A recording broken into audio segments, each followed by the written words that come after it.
The alarm blared through the ship. Red lights flashed in every room. Captain June gripped the arms of his command chair as the floor shook beneath him.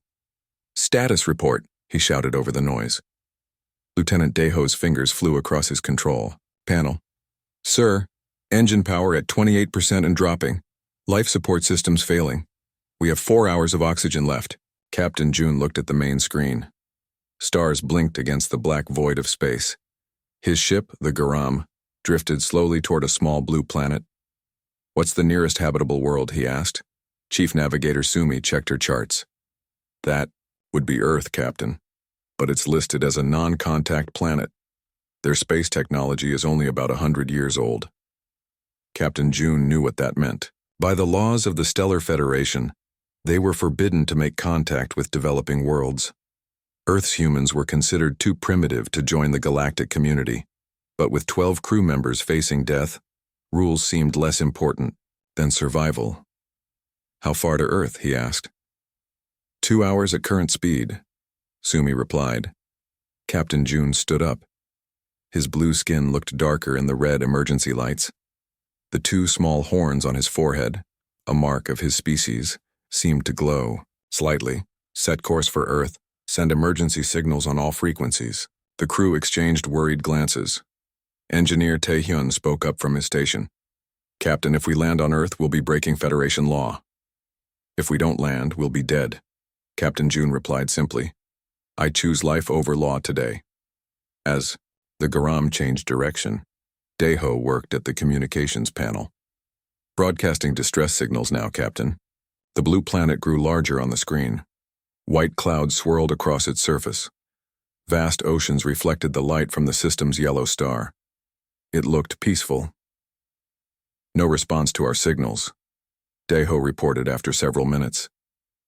Captain June had expected that. Earth likely couldn't understand their communication technology. They would have to risk an unguided landing. Suddenly, Deho straightened in his chair.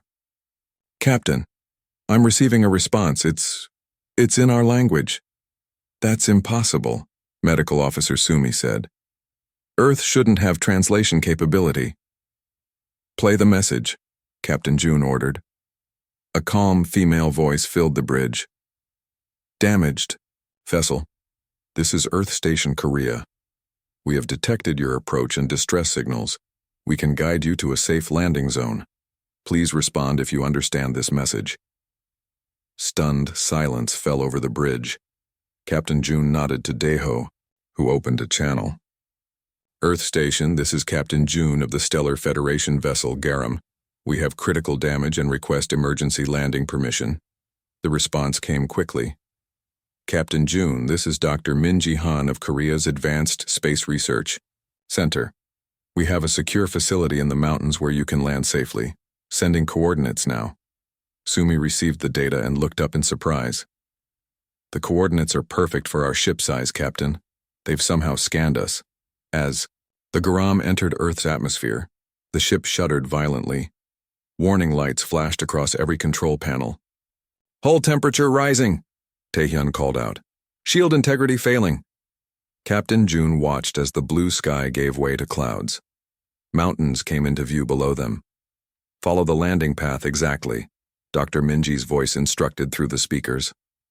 "We've cleared all air traffic from the area." The Garam broke through the cloud layer. Below them, a flat area had been cleared in a valley between steep mountains. Several buildings surrounded a circular landing pad marked with bright lights. "Beginning landing sequence," Sumi announced. Her hands moved quickly over the controls. The ship descended toward the landing pad, engines whining with effort. The floor vibrated beneath their feet. "Landing struts deployed," Tae-hyun reported. 10 seconds to touchdown. Captain June held his breath as the ship lowered onto the pad. There was a gentle bump, then stillness. The engines shut down completely. "We've landed," Sumi said, sounding surprised that they had made it. Captain June pressed a button on his chair. "All crew prepare for possible first contact. Security team to the main exit." Security Officer Hyuk arrived moments later with 3 armed guards.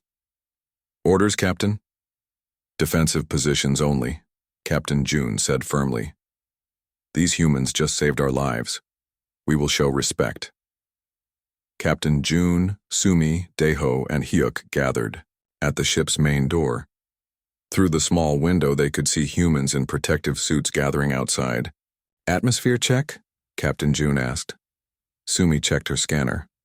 "Breathable, but high in nitrogen. No detected pathogens harmful to our biology." "Open the door," Captain June ordered. The heavy metal door slid open slowly. Earth air rushed in, cool, and surprisingly fresh. A ramp extended down to the ground. Outside, about 20 humans stood waiting. They wore white protective suits with clear helmets. Behind them were vehicles and equipment. Beyond the landing area, mountains rose high into the blue sky. The scene was peaceful but strange to alien eyes. Captain June took a deep breath and walked down the ramp. His 3 officers followed closely. At the bottom, a human stepped forward from the group. Unlike the others, this person reached up and removed their helmet. It was a woman with short black hair and dark eyes. Her face showed no fear, only curiosity, and something like satisfaction. "I am Dr. Minji Han," she said clearly. "Welcome to Earth." Captain June was shocked by her boldness. Removing her helmet could expose her to alien bacteria. "You risk contamination," Sumi said quickly. Dr. Minji smiled. "We've been studying your biology for some time. Our air won't harm you, and yours won't harm us. We've made sure of it." Captain June felt confusion wash over him. "How could you know about our biology? Earth has never made contact with the Federation." "Not officially," Dr. Minji replied. "But we've been listening to your communications for decades. We've learned much about the galaxy while the galaxy knew little about us." Captain June looked at his officers. Their faces showed the same surprise he felt. "Your ship needs repairs," Dr. Minji continued. "We can help with that. But first, please come inside. You must be tired and we have much to discuss." As they followed the humans toward a large building, Captain June whispered to Daeho, "Federation intelligence was very wrong about Earth." Daeho nodded. "They said humans were primitive." "I'm starting to think," Captain June replied quietly, "that humans might be the most dangerous species we've ever encountered, because everyone underestimates them." The doors of the building slid open. Inside was a clean, modern facility with technology that shouldn't exist on Earth. "How is this possible?" Taehyun asked, staring at equipment that resembled Federation designs. Dr. Minji turned and smiled at the aliens. Her eyes sparkled with a mix of pride and amusement. "We've been expecting someone like you for quite some time," she said. "Welcome to Earth, where nothing is quite what it seems." As Captain June stepped inside, he realized that what had begun as a desperate attempt to save his crew might become something much more significant. This was not the primitive world he had expected. Something told him that the Federation's understanding of humanity was about to change forever. Inside the human facility, Captain June and his officers sat around a large table. The room was bright and clean. On one wall, screens showed their damaged ship from different angles. Dr. Minji placed cups of hot liquid in front of each alien visitor. "This is tea," she explained. "Our scans show it's safe for your biology." Captain June sniffed the steam rising from his cup. It smelled pleasant. He took a small sip and was surprised by the pleasant taste. "How is it possible that you speak our language?" he asked. "And how did you know our ship was coming?" Dr. Minji sat down across from him. "We've been listening to space transmissions for over 50 years. At first, we couldn't understand any of it, but our computers got better at breaking codes." Daeho leaned forward. "But Federation communications are highly encrypted." A new human entered the room. She was tall with long black hair tied back. "Nothing is unbreakable if you have enough time and computing power," she said. "I'm Jiwoo Park, head of communications." Captain June noticed that the humans showed no fear or awe at meeting aliens. They acted as if this was a normal meeting. "As for knowing you were coming," Dr. Minji continued, "we detected your ship 3 days ago when it entered our solar system. The damage pattern suggested you would need to find a planet quickly." Security Officer Hyuk's hand moved closer to his weapon. "You've been watching us?" Just as you've been watching Earth, Dr. Minji replied calmly. The Federation has satellites. In our system, yes? We found them years ago but left them alone. We wanted to learn. Captain June felt a chill. The Federation believed their monitoring devices were undetectable to primitive worlds. We should discuss your ship, Dr. Minji said, changing the subject. Our engineers have examined it from outside. The damage is severe but fixable. Engineer Tae-hyun joined the conversation. We need Ziridium to repair the propulsion system. It's a rare element not found on developing worlds. A short, strong-looking human man stepped forward from the corner of the room. I'm Sunwoo, chief engineer here. We don't have Ziridium, but we've developed an alternative using earth metals. Tae-hyun looked skeptical. That's impossible. Ziridium has unique properties. Sunwoo smiled. Impossible is just a word humans don't understand very well. Come with me. Tae-hyun followed the human engineer out of the room. Captain June watched them go, then turned back to Dr. Minji. Your technology is far beyond what Federation records indicate, he said. You should be at least 100 years away from understanding our systems. Perhaps your records need updating, Dr. Minji replied. Jiwoo Park touched a control panel on the table. A holographic image appeared showing the galaxy. We've mapped most of Federation space based on your transmissions. We know about the Kraxis Empire too and your long war with them. Medical Officer Sumi gasped. You know about the Kraxis? Even some Federation worlds don't have that information. Humans are very good at listening, Jiwoo said. And even better, at putting pieces together. Captain June studied the star map. It was accurate, more accurate than it should be. Earth should not have this knowledge. Why hide your capabilities? He asked finally. The Federation would welcome an advanced world like Earth. Dr. Minji and Jiwoo exchanged glances. Would they? Dr. Minji asked. Or would they see us as a threat? Before Captain June could answer, Tae-hyun returned with Sunwoo. The alien engineer looked stunned. Captain, they've created a molecular compound that works like Ziridium, Tae-hyun said. I've never seen anything like it. They developed it in just 3 days since detecting our approach. Sunwoo shrugged. We had to be creative. Necessity is the mother of invention, as we say. Captain June was beginning to understand something important about humans. They didn't think like other species he had encountered. They found unusual solutions to problems. I would like to see more of your facility, he said. Dr. Minji nodded. Of course. But first, you should know that your arrival is no longer a secret. We informed our world leaders as soon as you landed. They've agreed to announce your presence to all humans. That's against Federation protocols, Security Officer Hyuk said quickly. Contact with developing worlds must be controlled to prevent cultural shock. Jiwoo smiled. I think you'll find we're less shocked than you expect. She activated a screen on the wall.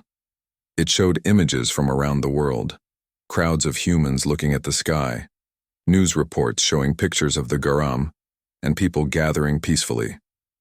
Humans have been preparing for this day for generations, Dr. Minji explained. Through our fiction, our science, our dreams, meeting aliens isn't shocking to us, it's expected. As they walked through the facility, Captain June saw humans and his crew working together. In one large room, Lieutenant Daeho sat with human communication specialists, comparing language patterns. Your officer has been very helpful, Jiwoo said. He seemed surprised by how quickly we learn. In another area, they found Medical Officer Sumi with a human doctor named Hyunki. They were comparing medical databases. Their biology is fascinating, Sumi told Captain June, and their medical techniques are different from ours but very effective. They've already helped me improve our emergency treatments. The biggest surprise came in the engineering section. Tae-hyun was working with a team of humans to rebuild parts of the Garam's engine. The aliens and humans communicated easily, sharing ideas and solving problems together. They think differently, Tae-hyun explained to Captain June. When I say something can't be done, they ask why not, and then find a way to do it anyway. Sunwoo grinned. Your engineer is teaching us about your technology. In exchange, We're showing him how to think outside the box. Captain June noticed that the repairs were progressing much faster than he had expected. Parts that should take weeks to fix were being completed in days. Later, in a private moment, Captain June spoke with Dr. Minji. "I don't understand," he said. "If you have all this knowledge and ability, why hasn't Earth reached out to the stars?" Dr. Minji looked out a window at the mountains beyond. "We decided long ago that it was better to listen first, to learn about the galaxy before announcing ourselves." "You were spying," Captain June said. "We were surviving," she corrected. "Earth has a long history of stronger civilizations destroying weaker ones. We wanted to be prepared." As evening fell, Captain June stood on a balcony looking at the stars. Security Officer Hyuk joined him. "They're not what we expected," Hyuk said quietly. "These humans." "No," Captain June agreed. "They're much more." "Should we be worried?" Hyuk asked. "They've been watching the galaxy for decades without anyone knowing. They understand our technology, our politics, our species." Captain June considered this. "I think the Federation should be worried, not because humans are dangerous, but because they've been underestimated." Inside the facility, screens showed news from around the world. Humans everywhere were celebrating first contact. There was no panic, no fear, only excitement and curiosity. "You've been hiding something from the galaxy," Captain June said when Dr. Minji joined them on the balcony. "Your species adapts faster than any we've encountered." "We've had to," she replied. "Our history is filled with challenges that forced us to either adapt or perish. It's humanity's greatest strength, and perhaps our greatest secret." Captain June looked up at the stars again. He had come to Earth expecting to find a primitive world that needed protection. Instead, he had found a world that might soon be protecting others. "The Federation is not ready for humanity," he said softly. Dr. Minji smiled. "Then perhaps it's time for the Federation to adapt." 2 weeks passed quickly. The Garam's repairs were going well. Captain June watched his crew work alongside the humans with growing respect. The two species were learning from each other every day. One morning, Lieutenant Daeho rushed into Captain June's temporary office. His face looked worried. "Captain, we just received an encrypted message from Federation Command," he said, handing over a small data device. Captain June plugged the device into a reader. Words appeared on the screen, and his blue skin paled as he read them. "What's wrong?" Daeho asked. "The Kraxus Empire has detected our emergency landing," Captain June said quietly. "They've sent a stealth ship to investigate." Daeho's eyes widened. "The Kraxus? Here?" Captain June nodded grimly. "According to this report, they believe we landed to secure advanced technology from Earth. They want whatever we're getting." "But that's not why we're here," Daeho protested. "The Kraxus don't care about the truth," Captain June replied. "They only care about power." He stood up quickly. "We need to warn Dr. Minji. Earth must prepare." They found Dr. Minji in the main control room with Jiwoo and Sunwoo. Captain June explained about the Kraxus ship coming toward Earth. "How dangerous are they?" Dr. Minji asked calmly. "Very dangerous," Captain June said. "The Kraxus Empire has been at war with the Federation for over 100 years. They are aggressive and have powerful weapons." "How long until they arrive?" Jiwoo asked. 3 days, possibly less," Captain June replied. "I'm sorry to bring this danger to your world." Instead of showing fear, Dr. Minji pressed a button on the control panel. "Defense Minister Dongyun, please join us immediately." Code red. Within minutes, a tall, serious-looking man entered the room. Dr. Minji quickly explained the situation. Defense Minister Dongyun listened carefully, then asked, "Captain June, what can you tell us about Kraxus weapons and tactics?" Captain June was surprised by the calm reaction. "Your planet has no way to defend against their technology. The Garam could try to intercept them, but our weapons are damaged." The humans exchanged looks. Then Defense Minister Dongyun said, "Perhaps it's time we showed you what humanity is truly capable of." An hour later, Captain June, Taehyun, Sumi, and Hyuk followed the humans into an elevator that went deep underground. When the doors opened, they gasped at what they saw. They stood in an enormous cavern filled with advanced technology. Ships similar to small Federation vessels sat on launch pads. Weapon systems lined the walls. Hundreds of humans worked at control stations. "What is this place?" Security Officer Hayek asked in shock. "Earth's Unified Defense Center," Minister Donghyun explained. "We built it 50 years ago after we detected our first alien signals." Dr. Minji led them to a large round table with a holographic display in the center. "We've been preparing for this possibility for a long time." The display showed Earth's solar system. A red dot was moving slowly toward the third planet. "Is that the Kraxus ship?" Captain June asked. "Yes," Jiwoo replied. "We detected it entering the system an hour ago." Captain June shook his head in disbelief. "Your sensors shouldn't be able to detect a Kraxus stealth vessel." Sunwoo smiled. "We've been studying cloaking technology from your transmissions. We developed countermeasures." Medical Officer Sumi was examining some data on a nearby screen. "What's this?" she asked. A human scientist named Dr. Jinwoo stepped forward. "Those are our biological defense systems. We've prepared countermeasures for potential alien diseases or biological weapons." "You've prepared for biological warfare without ever facing it?" Sumi asked in amazement. "Humanity has always excelled at preparing for the worst," Dr. Jinwoo replied. "Our fiction often becomes our blueprint." Captain June realized that humans had been taking their survival very seriously. They hadn't just been listening to the galaxy. They had been getting ready for any threat. Minister Donghyun pointed to another part of the facility. "We've been reverse engineering technology from previous alien crashes and observations." "Previous crashes?" Engineer Taehyun asked in surprise. "There were others before us?" "Just small scout ships and probes," Dr. Minji explained. "Nothing as large as the Garam, and no survivors until now." Captain June thought about what this meant. Earth had been collecting alien technology in secret for years. They had built defenses the Federation didn't know about. "Show them the shield," Jiwoo suggested. Minister Dongyun nodded and pressed a button.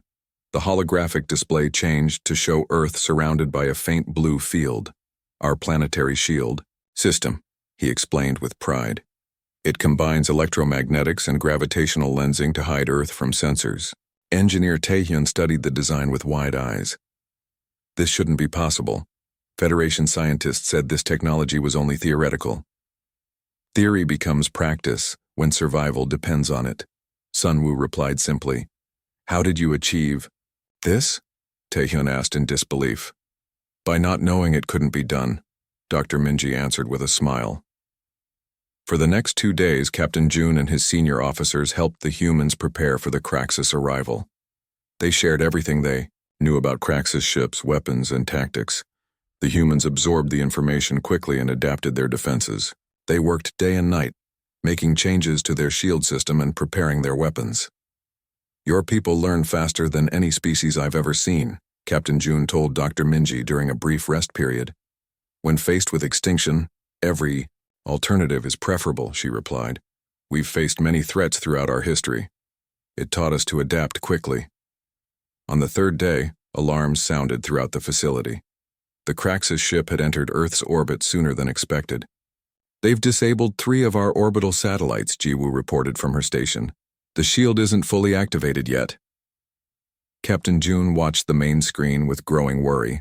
The Kraxus vessel was larger than he had expected, a heavy warship with enough firepower to destroy major cities. "They're entering the atmosphere," Sunwoo called out, "heading directly toward our location." "They must have detected the Garam," Security Officer Hayek said. Minister Dong Yun turned to his staff. "Activate all defense systems. Begin protocol." Omega. Suddenly, the main screen showed dozens of small signals appearing all around the planet. "What are those?"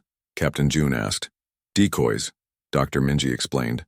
"We're broadcasting fake signals of alien technology all over Earth. The Kraxus won't know which is real." Captain June was impressed by the clever tactic. It might confuse the enemy, but it wouldn't stop them for long. As if reading his thoughts, Minister Dongyun said, "We've also launched our atmospheric fighters." The screen showed small craft rising to meet the Kraxus ship. They were much smaller than the enemy vessel but moved with incredible speed. "Your pilots are flying suicide patterns," Officer Hayek observed with horror as he watched them weave and turn in ways that defied logic. "No," said a new voice. A human pilot commander named Suho had joined them. "They're flying like humans. Unpredictability is our specialty." The human fighters didn't attack directly. Instead, they darted around the Kraxus ship, confusing its targeting systems with erratic movements no computer could predict. While this was happening, Dr. Minji turned to Captain June. "We need to tell you something. The repairs to the Garam were finished 5 days ago." "What?" Captain June was shocked. "Why didn't you tell me?" "Because we made improvements," Sunwoo said proudly. "Your ship is faster and better armed than before. We took some creative liberties." As they watched the battle unfold on the screens, Captain June realized that humanity had not just prepared for this day, they had been hoping for it. A chance to prove themselves against the stars. The Kraxus ship fired energy beams at Earth's surface trying to hit the facility. But the beams scattered harmlessly against shields that shouldn't exist on this primitive world. "It's time for our counterattack," Minister Dongyun said quietly. "What counterattack?" Captain June asked. "Your weapons can't hurt a Kraxus warship." Minister Dongyun's face remained calm. "We don't plan to destroy their ship, we plan to take it." The room fell silent. Even the human technicians stopped to look at the minister. "That's never been done," Security Officer Hugh said. "No one has ever captured a Kraxus ship intact." "Then we'll be the first," Dr. Minji replied. She turned to a large screen showing the enhanced Garam. "Your ship will be our Trojan horse." Captain June had studied Earth history during the past 2 weeks. He understood the reference. "You want to use my ship to sneak aboard the Kraxus vessel?" "Exactly," Minister Dongyun confirmed. "The Kraxus think you're a damaged Federation ship. They won't expect an attack from you." Before Captain June could respond, a voice boomed through the facility's communication system. It spoke in a harsh language that the humans shouldn't understand. "All humans of Earth," the voice said. "This is Commander Vex of the Kraxus Empire. Your planet harbors Federation fugitives. Surrender them and all alien technology, or face orbital bombardment. You have 1 hour to comply." Jiwoo looked up from her station. "They're broadcasting on all frequencies in all Earth languages. They must have translation systems." Minister Dongyun pressed a button on the command table. "Patch me through to the United Earth Council." A large screen lit up, showing faces of human leaders from around the world. Minister Dongyun explained the situation quickly. "The vote must be unanimous," he finished. "Do we surrender or fight?" Captain June watched, in amazement as each human leader voted. Not one chose surrender. They all chose to fight, even knowing the danger. "You don't understand what you're facing," Captain June warned Dr. Minji. "The Kraxus will destroy your cities from orbit." "Then we better make sure they don't get the chance," she replied, revealing the final part of humanity's plan. In the next 30 minutes, a joint team was formed. 6 of Captain June's crew would pilot the Garam, along with 4 human specialists, Dr. Minji, Jiwoo, Sunwoo, and a soldier named Minho. "The plan is simple," Sunwoo explained as they prepared. "We approach the Kraxus ship as if surrendering. Once alongside, we use the new boarding tubes we installed on the Garam to create a path onto their vessel. Their shields will stop us," Engineer Taehyun pointed out. "Not if they think you're surrendering," Minho said. "They'll lower shields to bring you aboard as prisoners." Captain June had to admit it was clever. Dangerous, but clever. "Once aboard," Jiwoo continued, "we split into 3 teams. Team 1 disables their weapons. Team 2 takes control of their engines. Team 3 captures the bridge." "What about their crew?" Security Officer Yuk asked. "A ship that size has at least 200 soldiers." Minho held up a small device. "This releases a sleeping gas that works on Kraxus biology. We've synthesized it based on your medical database." Captain June looked at Medical Officer Sumi, who nodded confirmation. They asked for my help with it. It won't kill, only make them unconscious. As they boarded the Garam, Captain June felt a strange mix of fear and hope. These humans were taking a terrible risk for people they had just met. "Why are you doing this?" he asked Dr. Minji as they strapped into their seats. "You could have handed us over to save your planet." She looked at him with serious eyes. "Because that's not who we are. Humans don't sacrifice friends to save themselves." "Friends?" Captain June repeated the word with surprise. "Yes," she said simply. "In 2 weeks, you've become our friends, and humans protect their friends." The Garam lifted off from the mountain facility.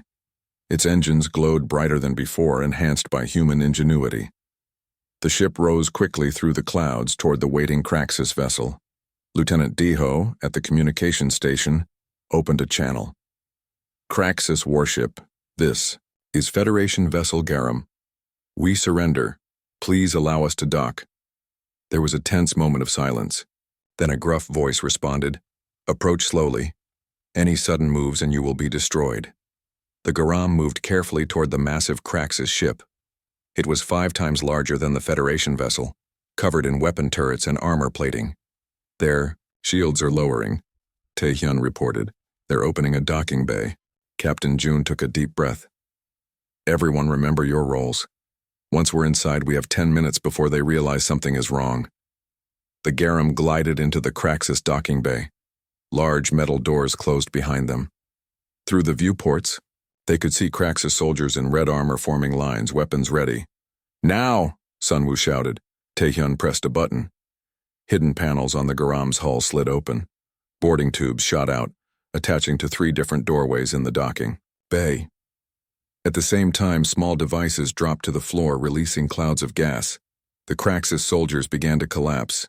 The boarding team moved quickly, putting on breathing masks and rushing through the tubes into the enemy ship. Captain June led Team 1 with Minho and 2 Federation crew members. They headed for the weapons control room, moving through corridors filled with unconscious Kraxus soldiers. "The gas won't last long," Minho warned. "Maybe 20 minutes. They reached the weapons room and found 5 Kraxus officers still awake, wearing emergency breathing gear. A fight broke out. The Kraxus were strong, but Minho moved faster than anyone Captain June had ever seen. The human soldier disabled 3 enemies before they could even raise their weapons. With the weapons room secured, Captain June used his Federation override codes to shut down the ship's targeting systems. "Team 1 successful," he reported through his communicator. "Team 2 successful," came Engineer Taehyun's voice. "Engines under control." Now they waited to hear from Team 3, Dr. Minji, Jiwoo, Security Officer Hyuk, and 1 Federation crew member. They had the hardest job capturing the bridge. Minutes passed with no word. Captain June began to worry. Then his communicator crackled. "Team 3 successful," Hyuk's voice announced. "Bridge secured. You won't believe what happened, Captain." Later, on the bridge of the captured Kraxus ship, Captain June listened as Hyuk explained. "We were pinned down outside the bridge," the security officer said. "Too many guards. Then Dr. Minji did something incredible." Dr. Minji looked embarrassed. "I just talked to them. She walked right up to them without a weapon." Hyuk continued in amazement. "Started speaking their language. Told them Earth had already called for Federation reinforcements. Said their best chance for survival was to surrender." "And they believed you?" Captain June asked in disbelief. "I was very convincing," Dr. Minji said with a small smile. Also, Jiwoo hacked their communication system to show fake Federation warships approaching. Within hours, the entire Kraxus crew was contained in secured areas of their own ship. For the first time in the long war between the Federation and the Kraxus Empire, an enemy warship had been captured intact. Back at the Earth facility, celebration broke out when the teams returned. Humans and aliens embraced, no longer separate species but comrades who had faced danger together. Minister Dong-hyun approached Captain June during the celebration. "Captain, Earth's governments have reached a decision. We request Federation membership, not as a protected developing world, but as a full military ally. Captain June looked around at the humans who had accomplished the impossible. They had not only saved themselves, but had given the Federation its greatest victory against the Craxus. "I will support your request personally," he said. "The galaxy needs humanity's unique way of thinking." As the celebrations continued, Lieutenant Deho came to Captain June with an update. "Sir, we've examined the Craxus ship's database. They've already sent messages to their fleet about Earth." Captain June understood the implications. Earth is now known to the Craxus. They will return with more ships. "Yes," Deho agreed. "But by then, we'll be ready." Captain June noticed he said we, not they. In just 2 weeks, the Federation crew had come to see Earth's battle as their own. "This is just the beginning, isn't it?" Captain June asked. "Yes," Dr. Minji replied, joining them. "The beginning of humanity's journey to the stars, not as observers anymore, but as equals." 3 months passed quickly. The Mountain Valley facility had changed. Now ships landed and took off regularly. Humans and aliens worked side by side everywhere. The Garum sat on a launch pad, looking better than new. Its hull gleamed in the morning sunlight. Next to it stood the much larger Craxus ship, now renamed Harmony. Its red markings had been replaced with blue and white, Earth's new space colors. Captain June walked through the Garum one last time before departure. The ship had changed, just as he had. Human technology blended with Federation designs throughout. The vessel. It was stronger, faster, and smarter than before. He entered the bridge and found his crew at their stations. With them were 7 humans in new uniforms. These specialists would represent Earth at the Federation Council. The Harmony would follow behind, under the command of a joint human-alien crew. "All systems ready, Captain," Lieutenant Deho reported. "Federation Command has acknowledged our return flight plan with our additions." Captain June nodded. The additions were the humans and the captured Craxus warship. Both would change the Federation forever. "Final checks complete, Engineer Year," Taehyun said from his station. "The human modifications are working perfectly. Engine efficiency is 32% higher than Federation standard." Medical Officer Sumi looked up from her console. "Medical database merged successfully. The shared research has identified 3 potential cures for diseases on Federation worlds."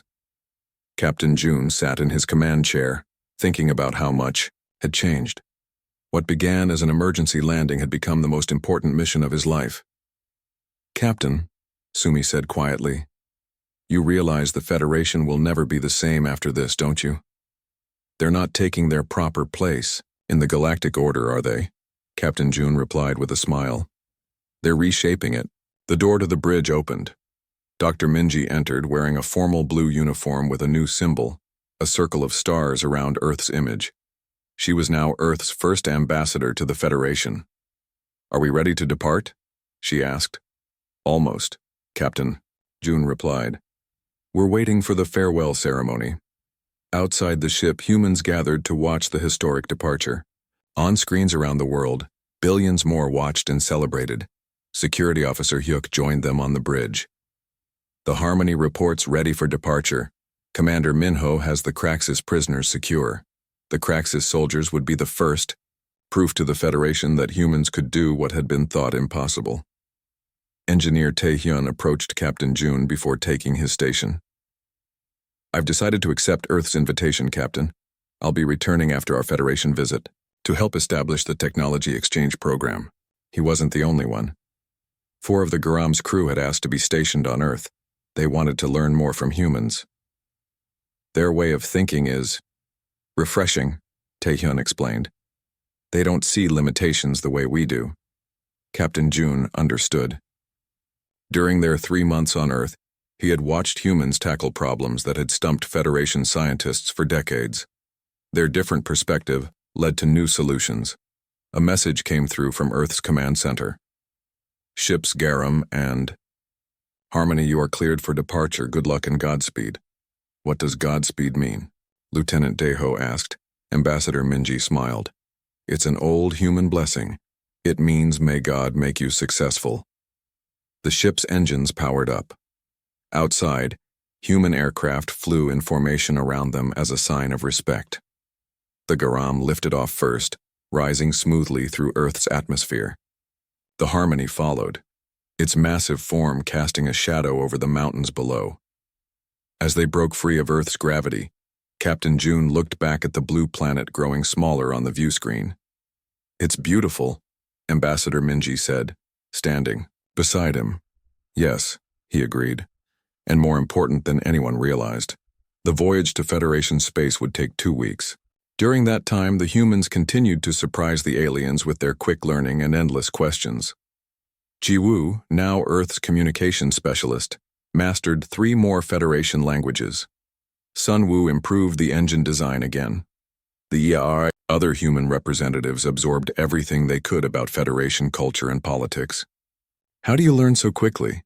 Captain June asked Ambassador Minji one evening as they shared a meal. "We've had to evolve that way," she explained. "Earth has many different environments, from ice to desert. Humans had to adapt to survive them. Our brains developed to learn fast and remember well."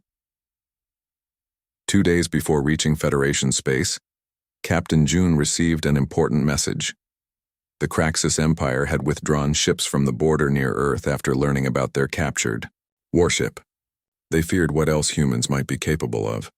The Federation Council, initially angry about the breaking of non-contact rules, had fallen silent when told about humanity's achievements and shown images of the intact Craxus vessel. "They're waiting for us with great interest," Captain June told his crew and the human representatives. On the final day of their journey, Captain June sat alone in his quarters, writing his official report. He had started and deleted it many times. How could he explain humanity in dry official language? Finally, he wrote from his heart. "What began as an emergency landing for repairs has resulted in the most significant diplomatic and technological exchange in Federation history. Humanity did not merely help us repair our ship. They have repaired our perspective of what is possible. Their world may have been deemed primitive by our standards, but their thinking is anything but. They have given us not just technical solutions, but a reminder of what we once were before we allowed protocols and procedures to limit our imagination. I formally recommend that Earth be granted exceptional status within the Federation, with unrestricted access to cultural and scientific exchange programs. What humanity lacks in technological development, they more than compensate for in adaptability, creativity, and courage. We arrived seeking repairs for our vessel, but humanity has given us much more. They have shown us how to repair our approach to the galaxy itself." Captain June finished the report and sent it to Federation Command. Then he joined the others on the bridge as they prepared for the final approach to Federation space. "Are you nervous?" he asked Ambassador Minji. "A little," she admitted. "This is a big step for Earth." "I think it's a bigger step for the Federation," Captain June replied. "You're going to change everything." On the main view screen, the stars of Federation space came into view. A small, welcoming fleet had gathered to escort them to the Council homeworld. "Federation vessels approaching," Lieutenant Deho announced. "They're requesting visual communication." "Put them through," Captain June ordered. The screen changed to show the face of Admiral Vora, a senior Federation commander. Her expression showed surprise when she saw humans on the Garam's bridge. "Captain June," she said formally, "I see your guests are with you." "Not guests, Admiral," Captain June corrected. "Allies. Earth has much to offer the Federation." "So your reports claim," the Admiral replied. "The Council is eager to meet these humans and hear about this captured Craxus vessel." Behind the Admiral, other Federation ships moved to get a better view of the Harmony following behind the Garam. Its size and obvious Craxus design caused visible shock among the Federation crews. "Welcome home, Captain," Admiral Vora said, her voice softer now. "It seems you have quite a story to tell." Captain June looked at the humans standing proudly on his bridge, then back at the Admiral. "The greatest story in Federation history," he replied. "And it's just beginning." As the Garam and Harmony moved forward together, Captain June knew that The galaxy would never be the same. Humanity had arrived on the galactic stage not as a primitive species to be protected, but as equals with unique gifts to share. What started as a desperate landing for repairs had become the most important, first contact in history. And somewhere on Earth, a damaged ship had led to a healed galaxy. The end.